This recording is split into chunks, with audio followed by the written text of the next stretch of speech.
આદિશક્તિની આરાધનાનું પર્વ એટલે કે નવરાત્રી, અને આ નવરાત્રી નિમિત્તે સુપ્રસિદ્ધ યાત્રાધામ પાવાગઢ ખાતે ભક્તોનું મહેરામણ ઉમટી પડ્યું છે. અને પ્રથમ નોરતે હજારો લોકોએ દર્શન સવારમાં કરી લીધા છે.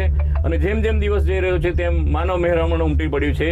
ત્યારે જોવાનું એ રહેશે કે વહીવટીતંત્ર દ્વારા ચુસ્ત પોલીસ બંદોબસ્ત અને તમામ પ્રકારની તૈયારીઓ થઈ ગઈ છે. આવનારા 9 દિવસ સુધી અહીંયા લાખોની સંખ્યામાં ભક્તોનું મહેરામણ અહીંયા ઉમટી પડશે અને માતાજીના દર્શન કરશે. આજે જ્યાં સુધી યાત્રાળુ ઉપર હોય ને એમને નીચે લાવવાની વ્યવસ્થા ના થાય ત્યાં સુધી ઉડન ખટોલાની વ્યવસ્થા કરવામાં. આપ જોઈ શકો છો જે ચાલતા જઈ રહ્યા છે, ચાલતા જઈ રહેલા એ લોકો જે પણ છે એ પણ આ જે પગથિયાથી જે ચડતા હોય છે ત્યાં પણ એક માનવ મહેરામણ અને ખૂબ જ ભીડ દેખાઈ રહી છે. ત્યારે આવનાર દિવસની અંદર નવરાત્રીની અંદર લાખોનો આંકડો અહીંયા પાવાગઢ ખાતે. હર્ષદ મહેરા, સંદેશ ન્યૂઝ, પંચમહાલ. આદિશક્તિની આરાધનાનું પર્વ એટલે નવરાત્રી, અને એમાંય આસોની નવરાત્રીનું મહત્વ જ્યારે ખૂબ જ હોય છે ત્યારે શક્તિપીઠ પૈકી સુપ્રસિદ્ધ યાત્રાધામ પાવાગઢ ખાતેના આ દ્રશ્યો જોઈ શકો છો.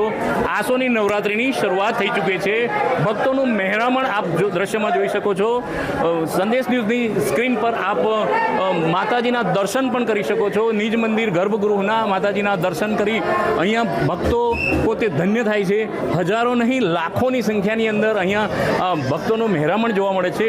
ગુજરાત સહિત મધ્યપ્રદેશ, રાજસ્થાન, આજુબાજુના રાજ્યોમાંથી પણ અહીંયા મોટી સંખ્યાની અંદર ભક્તો અહીંયા આવ્યા છે. તંત્ર દ્વારા, પંચમહાલ જિલ્લા વહીવટી તંત્ર દ્વારા ખૂબ જ ચુસ્ત બંદોબસ્ત કરવામાં આવ્યો. પોલીસ તંત્ર દ્વારા બંદોબસ્ત, અન્ય જે સગવડો છે, આરોગ્યની સુવિધાઓ જોઈએ, એસટી બસની સુવિધાઓ જોઈએ કે તમામ પ્રકારની જે સુવિધાઓ છે ટ્રસ્ટ દ્વારા પણ ખૂબ જ સુંદર વ્યવસ્થા કરી દેવામાં આવી છે. ટ્રસ્ટ દ્વારા જે તમામ યાત્રીઓ ભોજન વિના ના જાય, પ્રસાદ લીધા વગર ના જાય તે માટે ભોજનશાળાની પણ વ્યવસ્થા કરવામાં આવી છે. ત્યારે નિજ મંદિર જે કહી શકાય, મહાકાળી માતાના મંદિરના ગર્ભગૃહ સુધી પહોંચી દર્શન પણ કરી રહ્યા છે. હર્ષદ મહેરા, સંદેશ ન્યૂઝ, પંચમહાલ. અને વિશ્વ કલ્યાણ અર્થે નવરાત્રીની અંદર છઠ, સાતમ અને આઠમ માતાજીનો મહાસતચંડી યજ્ઞ પણ અહીંયા યોજાય છે. અને આઠમના દિવસે માતાજીનું પલ્લી નૈવેદ્ય પણ અહીંયા અર્પણ કરવામાં આવે છે. અને વિશેષ કરી અને દશેરાના દિવસે જે નવલખો હાર કહેવાય છે મા ભગવતીને અર્પણ કરી અને એની પાલખી સમીના વૃક્ષ નીચે જાય છે.